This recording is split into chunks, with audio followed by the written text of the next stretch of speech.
Good afternoon, everyone. Welcome to another episode of Vantage Point by DigiJanus. Usually, I say I am very excited, but today I feel very, very privileged to have. I am excited and privileged, and feel very privileged to have David Gurle, the serial entrepreneur, and with us today.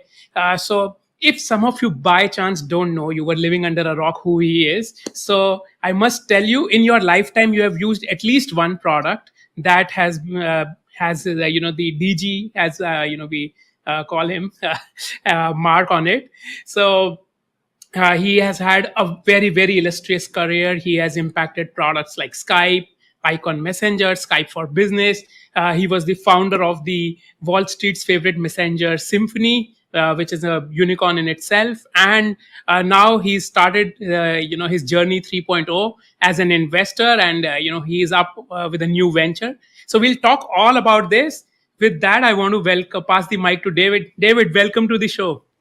Thank you very much, Laksh. This is a wonderful and warm introduction. Pick on it. I don't know if you know the format. So we ask you the difficult questions first. So you said, yeah. So did I hear you right? You said I worked with Gates on a few projects there. So I'm hoping you're referring to Bill Gates. I do. You call me DG. I'm used to call him Bill G. Yes, indeed. Oh, okay. So tell us. So, okay, this is going to be very exciting now. So tell us a couple of instances or some instance of working with him, which was like really spectacular, or some memorable moment about working with Bill Gates. I'll tell you two memorable moments on the personal level. And the first time I met him, I was really scared, and I was going to talk. I was going to present, and I had the adrenaline pumping in my blood, very, very high pressure. So I had to go to the restrooms. And so I went to the restrooms, and guess who comes next to me? Bill G himself. So, it's one of those scenarios in which I'm trying not to look, but I'm seeing it's him. And so, I said, hello. It's not I broke the protocol. I said, hello. He said, hello back. And it really immediately, melted the whole image that I had made of him being irreproachable, unattainable and very distant. And we very quickly sympathized and became actually, we would say not friends in the sense that you're a friend with someone, but actually very good friendship while we worked together. The second time, he invited me to his office, and he had a bunch of questions. And his office is as big as an apartment in Hong Kong. I mean, let's be clear. And we sat down, and he's got this fridge next to his sofa, and he opens his fridge, and it's filled with Diet Cokes, like Diet Coke and Diet Coke and Diet Coke and Diet Coke. And I think we spent 4 hours together, going through some things. And I think he drank probably 10 Diet Cokes in those, probably more. So yeah, that's the second experience on the personal level. I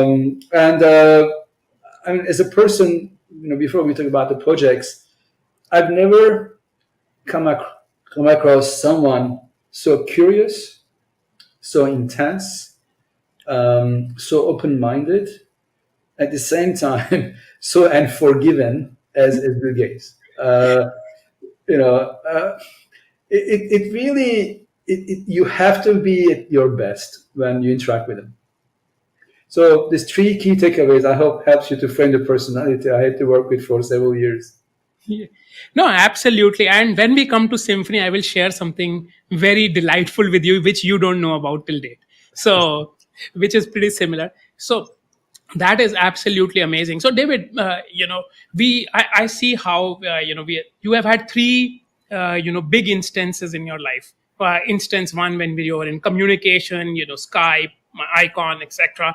Instance two is the Symphony, and I have seen some of it firsthand, and I'm a beneficiary of it as well. And now version 3 is you as your next entrepreneurial venture and this. So I first want to go into your, let's call it David Gurle version 1, working at Microsoft. And so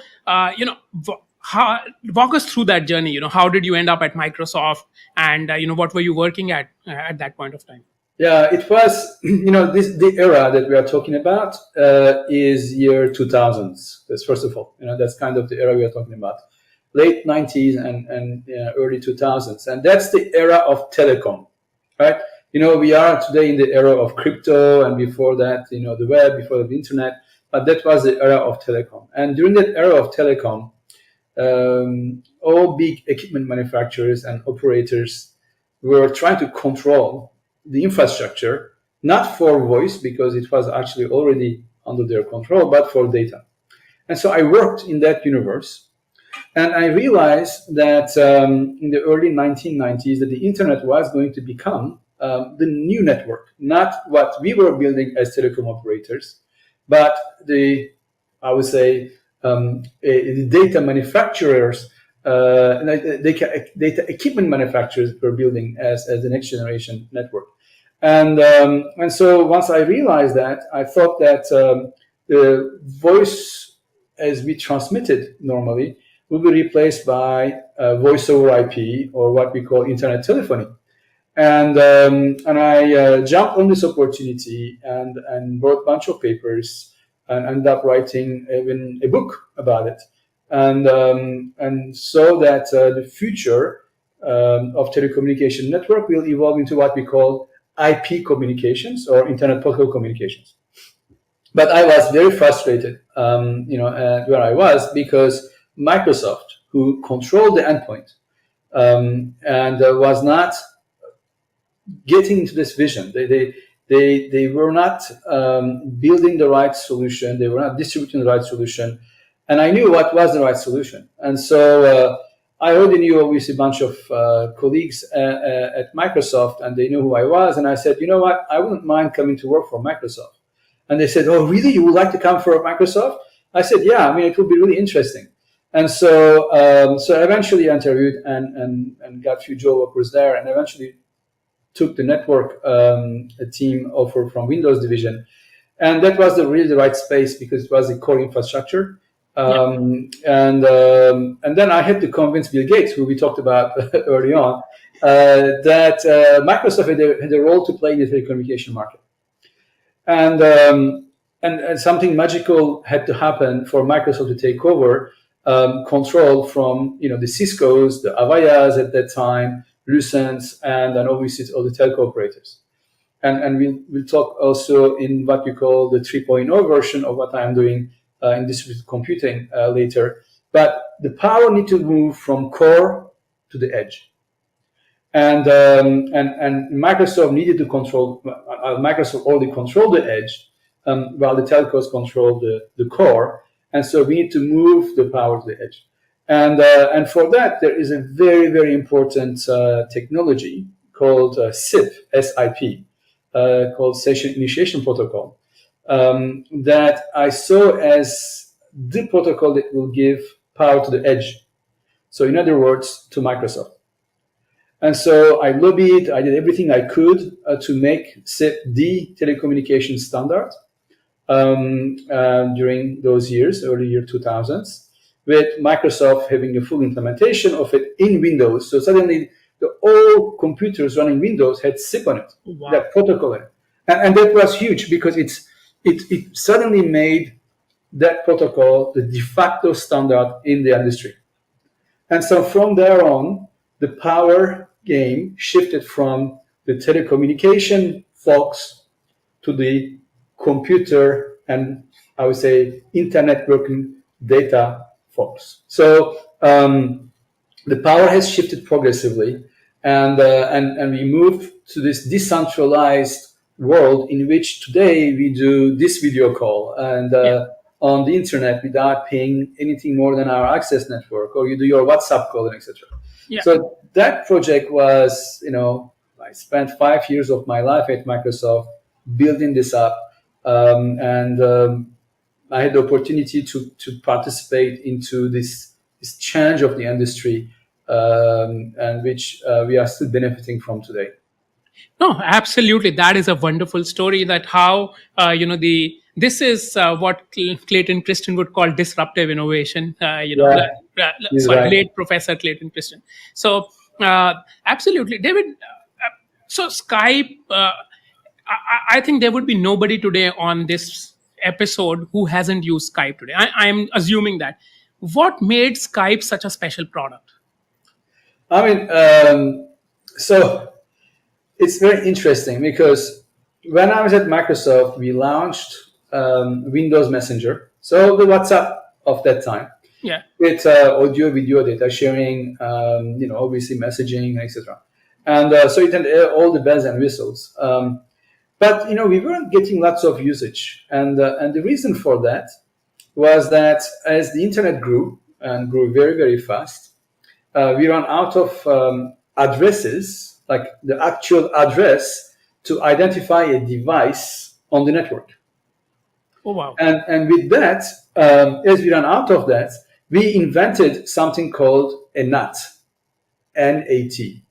These are boxes basically that sit, in the access network that you use to communicate with me or with your colleagues, like we are having today, that hide your address from the internet. And they do it because they have the capacity to multiply the number of devices that this particular box can connect to without needing to have more internet addresses. And the problem with that is that when you have somebody sending a message into you, they cannot find you. They only find what the NAT address is, but they don't know which computer it comes from. And so basically the rendezvous would fail. So, I could send my video to you, my voice to you, but I couldn't hear you back. It was extremely frustrating. It only worked for public IP addresses. And so, but Nicholas, the co-founder of Skype, just had invented Kazaa, which is a peer-to-peer technology, took that technology to build a peer-to-peer voice capability with Skype, and he solved that problem, which we call the NAT traversal problem. And so it meant that it just worked. And suddenly Skype took off. And the single, use case, the simplicity, and the fact that it works in all scenarios were the ingredients that made Skype such a successful startup and obviously company, which eventually got sold to Microsoft. No, absolutely. That is an amazing answer. Now, one question, and I have wondered about this many, many times. Did Skype miss the opportunity to become the first social network of this world? Yeah, of course. I mean, without any hesitation. Skype missed a number of opportunities. I think the first opportunity it missed was messaging. It was very focused on making revenue out of what we call Skype out. So you could make a phone call via Skype to any phone number. And so it made a ton of money from that. And then it had video, which will come back in a minute. But it wasn't the high era of video yet. Yeah. But SMS was coming very strong, and people were using SMS and bit everywhere. And before WhatsApp, people needed a messaging application, and Skype was already on people's mobile devices. And so I'm not the only one, but I was certainly one of the most vocal ones to say we got to do text, we got to do very very good messaging, and we missed it. So that's the first thing.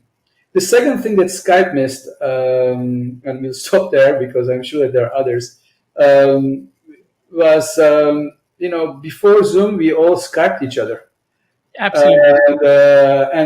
And I just don't know how come when we went into the pandemic, we did not use Skype and we all went into Zoom. I know the reasons, but fundamentally, I think that's a second miss. And obviously, in between, there was a social network. Right. Oh, absolutely. And I think, David, when seeing from our personal experiences as well, that sometimes the opportunity is right in front of you and you miss it.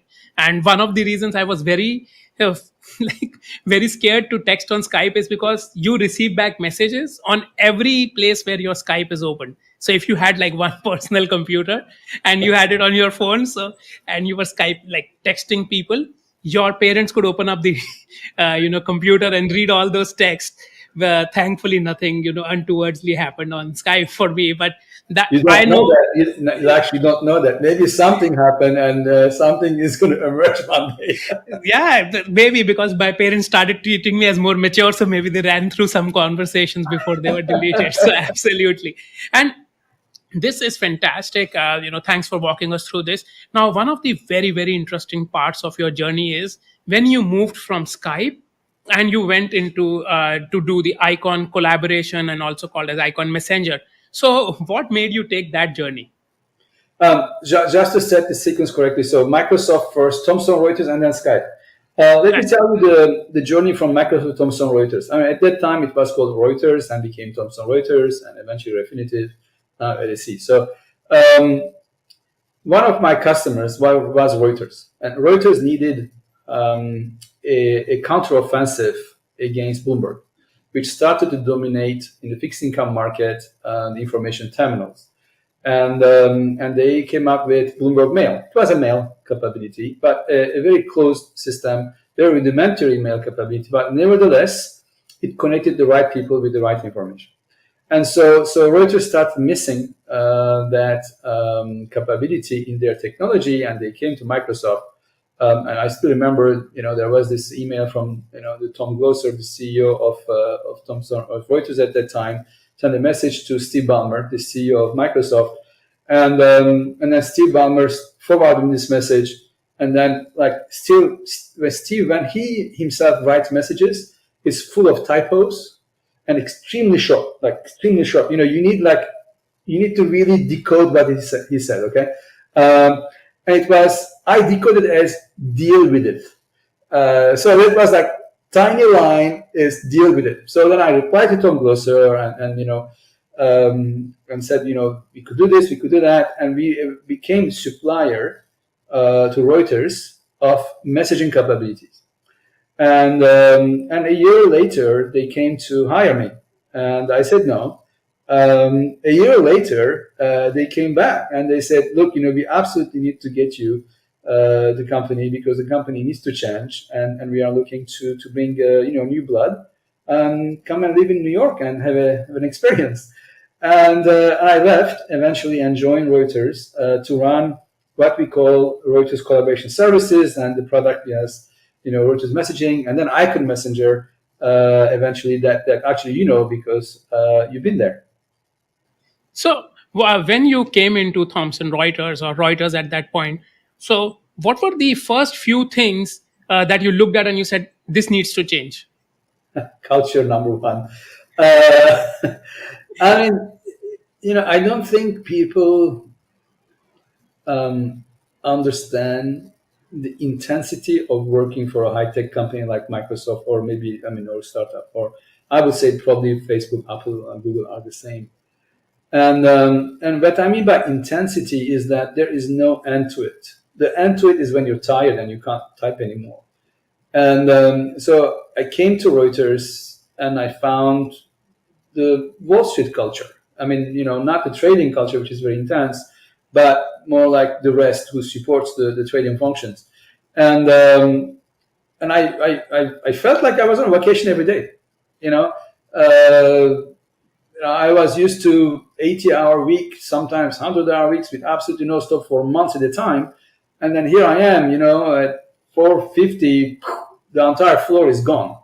And you are at 7, the security asks you to leave because there might be something wrong for somebody to stay at 7 o'clock, and they are afraid they're going to sleep over. So I had to change that, and I did change it. And because actually, if you inspire people in the right way, things do happen correctly. So that was the first thing. The second thing was the broadening of the view, and this is when I learned that at Microsoft, I used to dream big to achieve big, and at Reuters they were just thinking like that.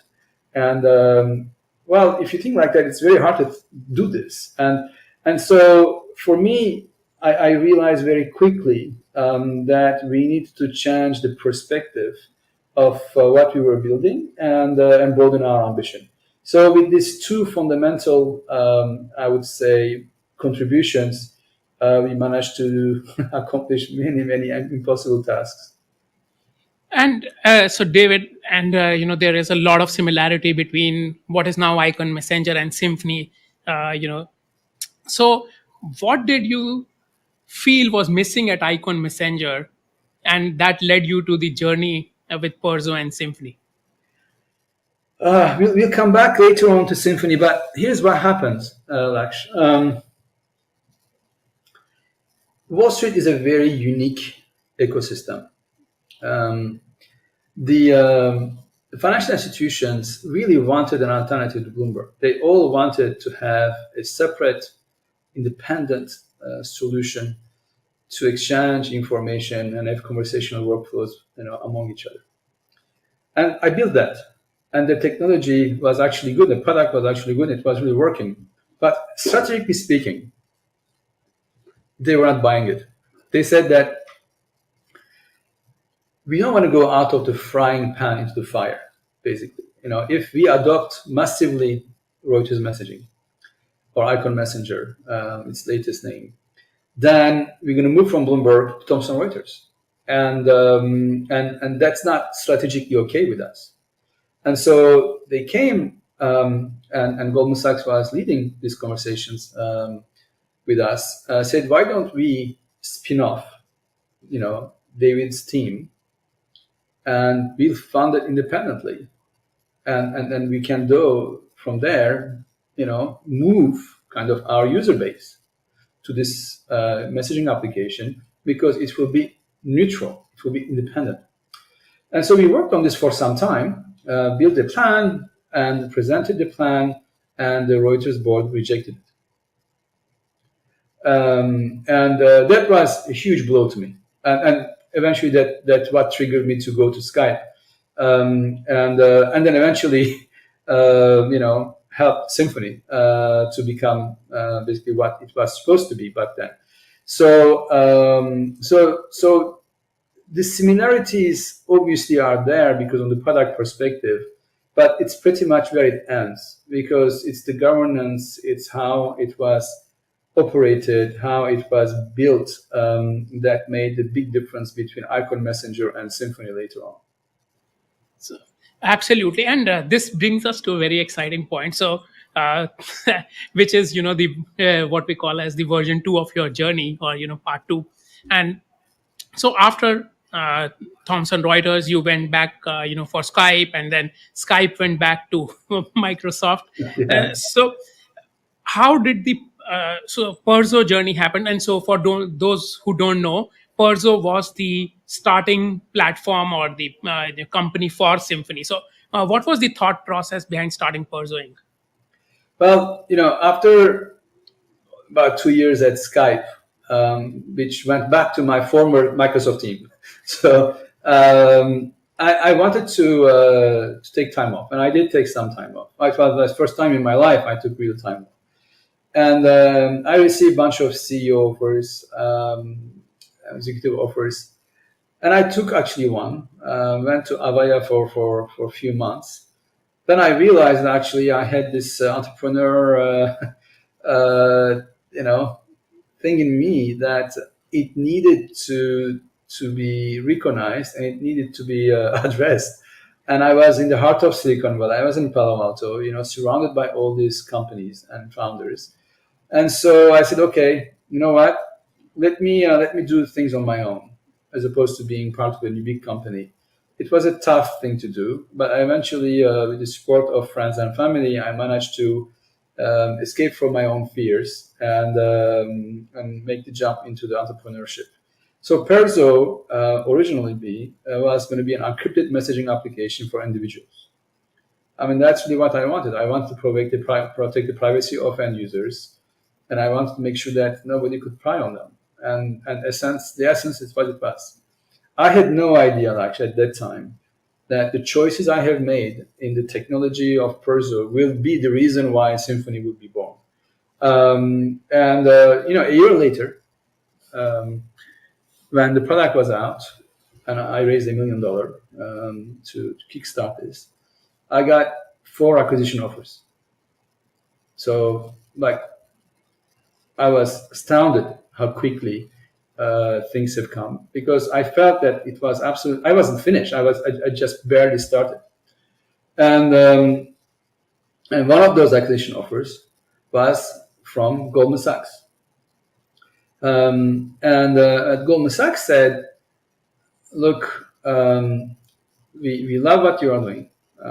We love what you've done with encryption, which is very important to us because we want this neutral platform. And if you would be okay, we could together go and create a consortia and bring other financial institutions together around the table to create what we should have created several years ago when we wanted to spin off your ex team Yeah. from Thomson Reuters." And I said, you know what? Instead of cashing out from the three potential other investors and still figuring out what to do, but I really been offered what to do next, and so I should just jump on it. Yeah. And so I took on the role to create Symphony, and that was October 2014. Yeah, absolutely. Now, a question here.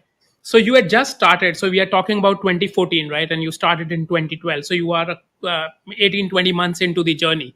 So you are getting these acquisition offers, and you're getting Goldman Sachs coming to you. Did you know at that point of time this is going to be a unicorn? No, I mean, I had absolutely no idea. I don't think I knew what a unicorn was. I was obsessed by just building the right product. I knew what the banks wanted because I worked, Yeah. in a company that provides technology to those institutions, and I knew what to build.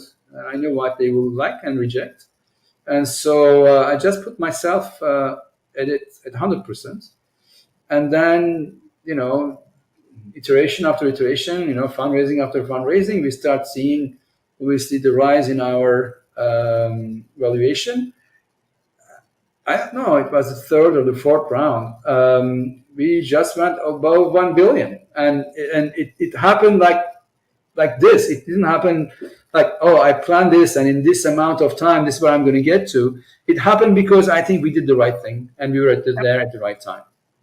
No, absolutely. And, so when Goldman Sachs comes to you and, they say we will put together like a syndicate and, let's build this together. What is running in your mind, as an entrepreneur? What are you thinking about? Two things. First is, how do you neutralize Goldman Sachs? And it's very important because when you build a consortium, you need to make sure that nobody has an edge, Yeah. right? Because if somebody has an edge, then the others are not going to commit, their best at it. So one was, how do you basically take advantage of the offer from Goldman Sachs, but at the same time neutralize it so that it doesn't come across as a threat to others? Yeah. And so that meant that I had to take control of the whole process, and basically, make Goldman Sachs an equal peer to everyone else, and just the first one, but not a higher, by any grade of judgment. Okay, and the second thing was, who will be the next after Goldman Sachs? The first is okay, but a consortia is by definition more than one. Yes. And who would be the next to move? And I had no idea. Eventually, I got Citigroup to be the second one, and the person who said yes, his name is Sandeep Arora. He's the chief operating officer at that time. And I think I had tear in my eyes, Laksh, that when he looked at me, he said, "Yes, we're going to do it." I was like, oh my God, this is going to happen. No, absolutely. And like city is big. Now, and the consortia didn't end there, right? No, We have you have to. everybody, on like we have, okay, now this is my test, We have Morgan Stanley, Yeah. JP Morgan. Yeah. We had BlackRock. We have Yeah. Standard Chartered. And Yeah. and like 10 more. This is where I can. So how? 25 more. Add 25 more to it. Oh, 25. Okay. So as an employee, I did not have access to all the information. I'm just We learning had about we this had now. over 30 banks invested in Symphony. Oh, wow. So how do you manage to get such a prestigious, investor list? How do Well, you manage that? how do you do it? You need to be trusted. I think trustworthiness is absolutely essential. Yeah. Have the right governance, because, as I told you, that nobody should have an edge over the other in a consortia, because if Yeah. they do, then people don't put their best effort in it. And then you need also to play the FOMO. Fear of missing out is a very important part of the consortia dynamic, Yep. both in setting it up and running it. And I was able to, to hit all those notes relatively efficiently, and I should say effectively, because that would be the right adjective there. And then we play the full transparency game all the time. Yep. So playing the full transparency game show that we are not playing something against their interest. And I always considered Symphony an entity to serve the interest of its constituents and its users and obviously investors, as opposed to an employees, as opposed to my company.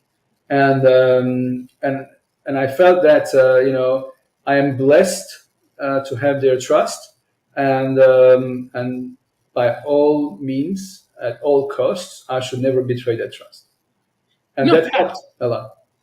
absolutely. And so now it couldn't be easy to have all these investors. You are on such a big mission, and like what were some of the early challenges with these investors and their demands, and they also become the top users of the platform. So what were some of the early challenges? The biggest challenge was compliance teams. Um, I cannot express how difficult it was to navigate the compliance requirements.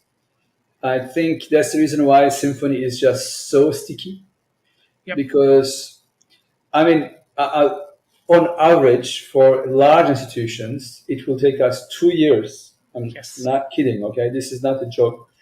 Yeah. 2 years to go from inception to the first deployed user. Yeah.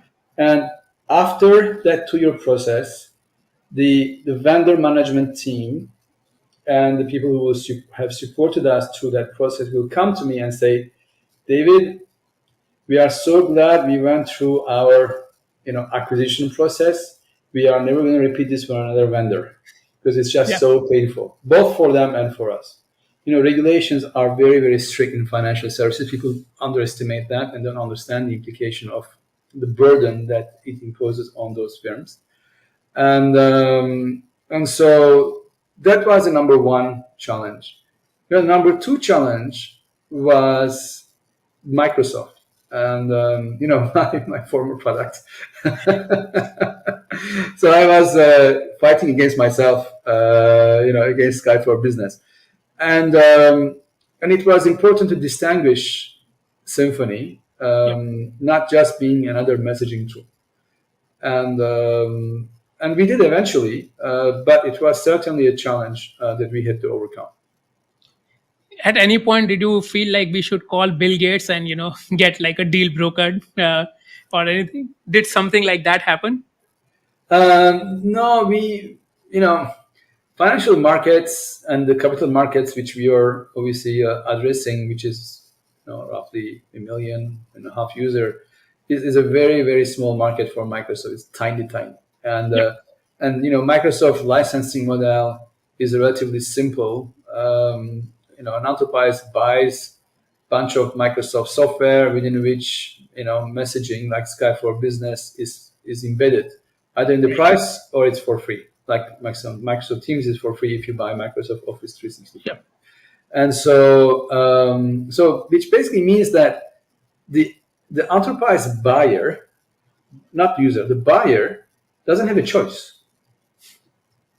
It just doesn't have a choice, because it's bundled and it's free, and Yep. it's average, it's mediocre, but it's okay, right? Yep. It doesn't do anything really better, but because it's there and because it's free and it's deployed, people by default go to that center of gravity. And when you are fighting like us, I mean, Slack, faced the same challenge. You had to fight on not only economics but on adoption. Yep. And so I didn't have to go to Microsoft to broker a deal because I knew that we were winning the end user adoption because we were doing things that the end users wanted to be more effective at their work, more efficient in their activities. But Microsoft didn't care. They just didn't give a damn because they didn't have to. Because it's a blanket licensing schema. So no matter what they do, people have no choice but to buy it and use it. So that's how we avoided the Microsoft trap and any partnership with Microsoft. Absolutely. And now, like, one tricky question, which I have been thinking even when I was an employee with Symphony. So anything that is in the financial market does have anything to do with market data or financial communication is termed as a Bloomberg killer. So, and but if you look at, there has been attempts and there has been a lot of dent towards the number of terminals out there. At one point of time there were more than 400,000. Now there are around 300 something thousand. So there has been a dent, but there has been no true Bloomberg killer. And what is the reason for that? It is the power of few traders who are making ton of money for Wall Street. That's the reason why Bloomberg is still there. Those people don't have time to switch to something else. They are extremely well paid and catered because they make for their firms extremely high margin revenue, which is on the fixed income market, which is one of the most opaque markets that still exists, in capital markets. And it's dominated by the data analytics and calculators provided by Bloomberg. And prices, products, and negotiations are all conducted on Bloomberg messaging. And so those people have a very, very strong influence towards decisions that these firms make. But you have to realize that Bloomberg growth had stopped, Yep. at least on the terminal side. And today, if you want a Bloomberg terminal at HSBC or BNP or anything like that, it is a quasi impossible task for you to have one. As an individual, it's very, very, very, very, very hard to get one. And if you have one, it's very, very, very hard to keep one.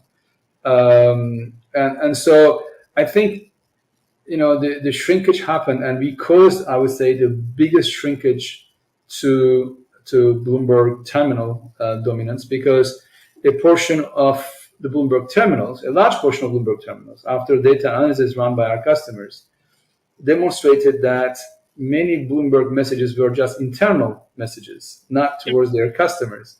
And so it became a low-hanging fruit for them to replace those terminals with Symphony. And that gave us a massive footprint, over 500,000 users, over the course of our existence today. First time. And so, David, when in your journey with Symphony did you realize this will be this big? It was in Asia. It was in Asia, Laksh. We organized what we call Innovate, which are yearly conferences. Originally, we did once a year in New York, but when I moved to Asia, I want to also repeat that in Asia, because people from Asia couldn't attend always these events. And so we organized one in Singapore, where you are currently located, and we invited, of course, our customers to come and demonstrate what they were doing. And we had no idea what they were going to demonstrate. I mean, we had a little bit of idea here and there, but I didn't attend any rehearsals of their show. And so I was, just behind everyone else and standing up and watching basically our customers proudly, and I mean very proudly, showcasing live um, conversational workflow automation capabilities using our APIs and plugging Yeah. it into your systems. Yep.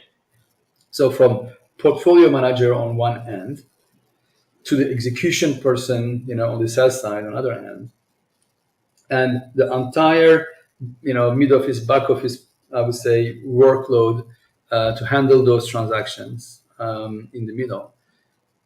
I was like, oh my God, this is it. We made it. From now on, we are inside the machine. And that for me was an awakening. Um, I thought it will happen. I knew it will happen because we had open APIs and we were doing this and we were doing that, but I didn't think it will happen so quickly.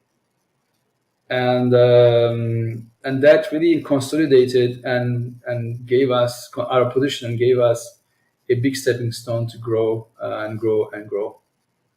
No, absolutely, David. Okay, I have a ton of questions now, and so let's first dive into Hive because there is so much buzz around it. You just raised a seed round of 7 million euros. Is that right? Yeah, Okay, seven. yeah. And so what is that about? What problem are you trying to solve there?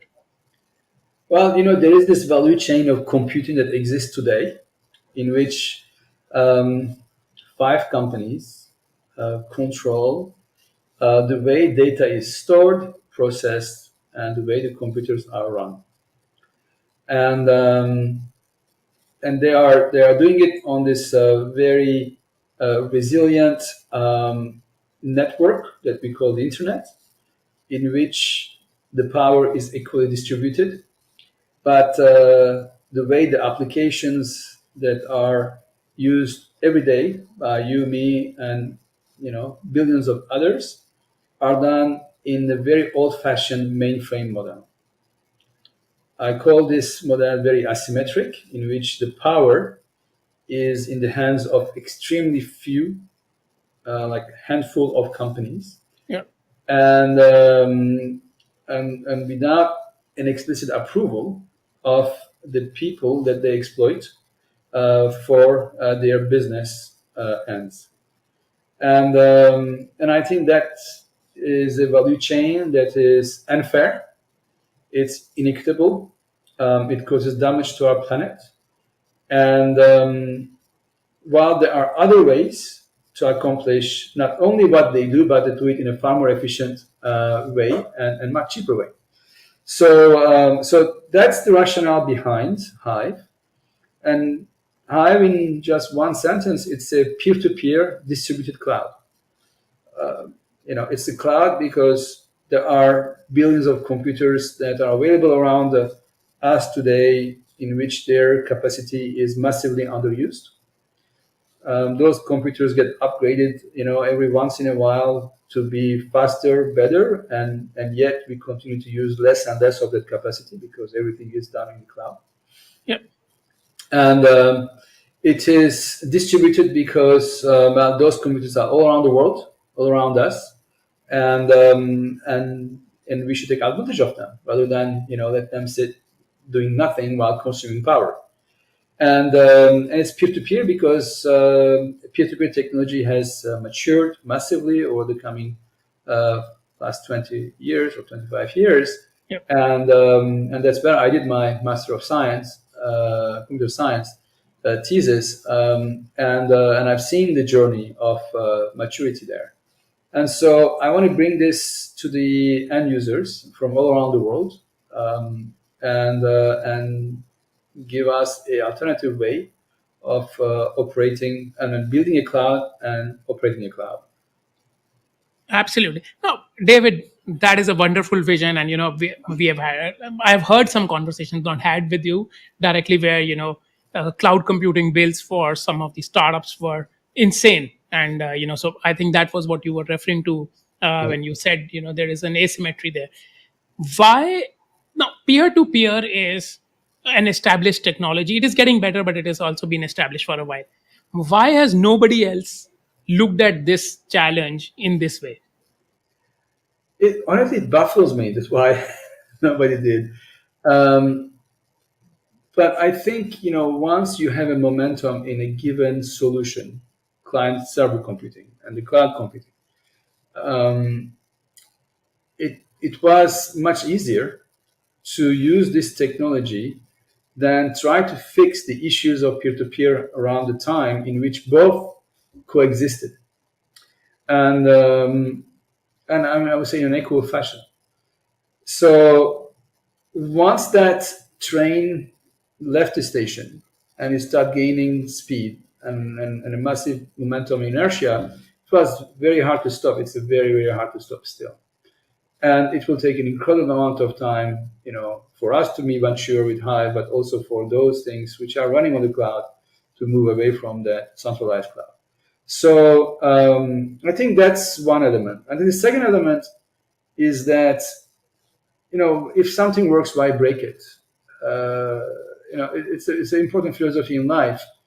And to a large extent, cloud works, centralized cloud works. But we are starting to see, after a good decade of usage, that there are some issues with the cloud. There are the problem of sovereignty. There are the problem of energy consumption. There is the problem of privacy, and there's a problem of cost. There's a problem of dependency. So in the beginning, nobody cared about those things. We just want to build the technology and run it. And now those things are becoming massive issues for governments, institutions, and to some extent individuals. And so the second reason, I think, is because the timing wasn't right before. The pain points were not acute. The technology was immature. There was a good alternative. It was economically viable. So people decided not to do it. But I believe that timing is everything. And I think we arrived to a point in which technology and the market are ready to embrace an alternative to the cloud. And that's why Hive is live now. And not 3 years ago, by the way, when I talked about this technology to the board of Symphony, where actually 4 years ago, so this is something that I'm really interested in doing. And obviously I didn't have time to do anything about that back then. But I think it wasn't the right time anyway. So things have gone in the right direction and the stars are now aligned. Absolutely. So, I wanted to ask you. My original question was what impact do you want to make in 5 years? But I happened to read your LinkedIn post where people ask you this 5 year plan, and you are very upset about it. So, in what time frame, what impact do you want to meet? Let me reframe the question. The post I put on LinkedIn was about financial planning and not the impact. I think impact is the right question. I think your question is spot on. I don't know who told me this once, that 1 year is very short term thinking. 5 years seems long, and 10 years seems forever. Yep. But when you fast forward 10 years, from today to next 10 years, you see, especially in this era that we are in, a massive transformation on just so many things. And then I think that 10 year is going to become 5. So in other words, what we used to accomplish 10 years, now we are able to accomplish in 5 years, because we are able to do things in a more productive way. And so for me, the biggest impact of Hive is that I would like to see in 5 years is that the power has moved away to the individuals on their data, on their choices, from these 5 companies that today dictate their commercial terms on everyone around the world. Okay, and that is a great vision. And as you know, we would not let you go without asking like 2 or 3 more questions, if that is okay. So, what if the 5 big companies you're talking about, they decided to say, what, enough of client server cloud, let's go peer to peer. What happens then? What is the defensibility? Well, first of all, I'd be very happy. I mean, what a great compliment that would be, isn't it? That Absolutely. we've proven that actually this is a viable alternative, and they're embracing it. Um, Honestly, if this is what happens, great. I mean, because at the end, you know, we are judged by our legacy, um, not by an exit here or an IPO there. And I've already had this legacy actually in the world of telecom, right?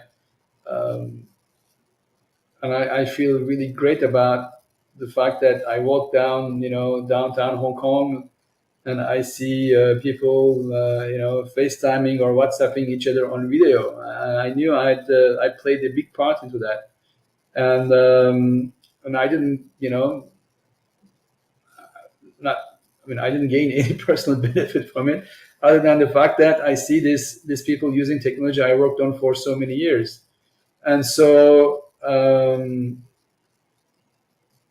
We'll certainly try to make the best economic outcome for us. Something like that will happen, but I will consider that to be a greatest victory and what a Uh, legacy to leave behind.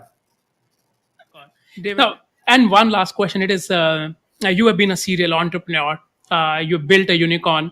Uh, the timing for entrepreneurship, like the current micro environment, is very challenging. So, what would be your advice to any entrepreneur out there who is looking to build a unicorn in today's environment? I would say bootstrap it as much as you can on your own. Keep a job, moonlight, bring people like-minded as you are to the adventure because it's good to do it together.